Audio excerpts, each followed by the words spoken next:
हज़रत अनस बिन मालिक रज़ियल्लाहु ताला अन्हा से रिवायत है कि रसूलुल्लाह सल्लल्लाहु अलैहि वसल्लम ने फ़रमाया, इल्म हासिल करना हर मुसलमान पर फ़र्ज़ है।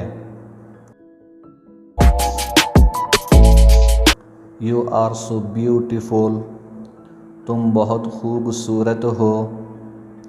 You are looking so beautiful, तुम बहुत खूबसूरत लग रही हो। यू आर लुकिंग किलर, तुम जानलेवा लग रही हो। You looking gorgeous in this dress, तुम इस लिबास में दिलकश लग रही हो।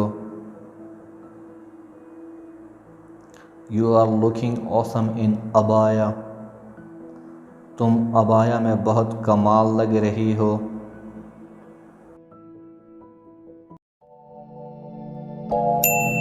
Subscribe to my channel, click the bell icon, get notified directly latest upload.